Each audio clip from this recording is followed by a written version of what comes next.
Welcome back to the Punk Rock Theologian. In this episode, we're going to be looking at the Bible, which, that's pretty much all we do here. But I'm actually looking at what Bible to read, since the whole concept of Punk Rock Theologian is that anyone can read the Bible and everyone should. Well, then what Bible am I telling you to read? Because I don't know if you've noticed, you walk through a bookstore, there's a whole lot of different Bibles out there. What should you really be reading? Let me start into this topic by saying absolutely none of them are completely perfect. There are issues with any translation you find, including the King James. I know some people are going to get bent out of shape about that one, but frankly, the King James only purists probably aren't watching a channel called Punk Rock Theologian, and they've already tuned me out because of my hair. At the same time, God is God. If he can overcome the deficiencies in us to use people, he can overcome the deficiencies in a Bible translation and use it.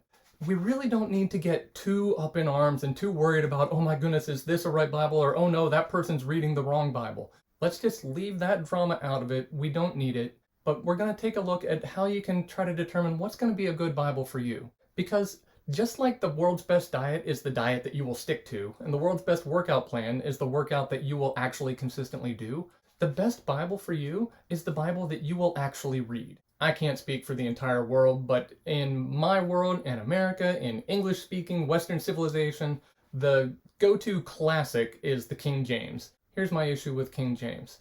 It was written a few hundred years ago, in a time when people spoke a lot differently than we do now. And I run into so many people who talk about, I should read the Bible, I try to read the Bible, but I just don't understand all the these and thous, and I get lost in the so-and-so begat so-and-so, and it just doesn't make sense to me. Unless you're already highly familiar with the Bible and you can overcome the little bit of a language barrier because you know the point it's making, or you're already very much into Shakespeare and that language is familiar to you and not an issue, then I don't think you should read King James. There's no reason to create an obstacle, a barrier to entry. It's absolutely pointless in this day and age to force yourself into something that is difficult to read. So then it becomes a question of what kind of a translation are you after? And in fact, there's several different types. Formal equivalence is, consider that word by word. They're doing their level best to try to take from the original Hebrew and Greek, Hebrew for the Old Testament, Greek for the New, and translate that into English, like the best English word that translates that Hebrew word. In some cases, this is a great thing, in others, not so much. Because Hebrew and Greek aren't structured like English, so things can come out sounding weird. If we're recreating a Hebrew sentence structure and a Hebrew narrative with direct translation to English, it's a lot like throwing something through Google Translate and it doesn't read quite right. It gets goofy and you can kind of understand what it was saying, but it doesn't flow like a native speaker of that language would. And that's things like the New American Standard, the King James, the Young's Literal, the Revised Standard Version. So kind of the counterpoint to the formal equivalence is what's called functional equivalence, or sometimes dynamic equivalence, but that actually has a slightly different meaning in recent years. So I'm going to stick with calling it functional equivalence for now. It's taking the thought that's represented in a passage, in a verse, whatever, and translating that into what would be natural language for a modern reader. These ones are often a whole lot easier to read, but they're not necessarily quite as true to the original. Because obviously, if you're translating the thought and not the actual text, then somebody is deciding, well, this is what that person was saying. This is what that verse really means. And they're giving you their interpretation of what that should be. I like functional equivalence because it's a lot more accessible to someone who's kind of just starting.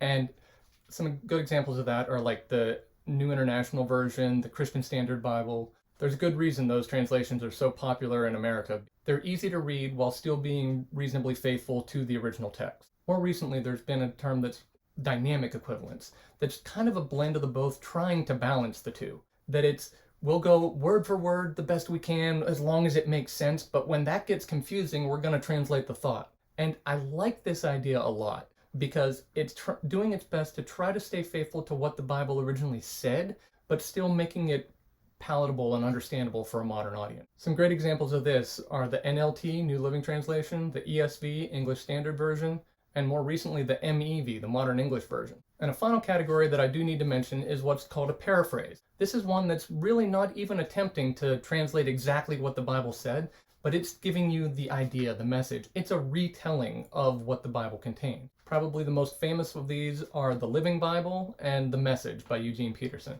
To someone who is either starting out for the very first time trying to get into the Bible and has always felt like it was too confusing, or to someone who's kind of read it too much that it's just become dull and lifeless, a paraphrase can be a great thing to kind of breathe new life into it. It's incredibly approachable, it's very accessible, but having said all this, I really have not answered the question like what translation should you read, because I can't answer that for you. I'm trying to give you food for thought, trying to help you make a decision. There are different types of Bibles out there. Some of them are more literal, some of them are more fluid and easier to read. It makes a difference of what you're after. If you're going for serious study and trying to really dig deep into God's Word, then you probably want something a bit more literal, but I don't think we start there. If you're just starting out, honestly, I highly recommend the New Living Translation. It's not based on the Greek that I prefer. It's not the literal translations that I like. It's not even truly a functional equivalence. It's somewhere between that and a paraphrase. But it's an excellent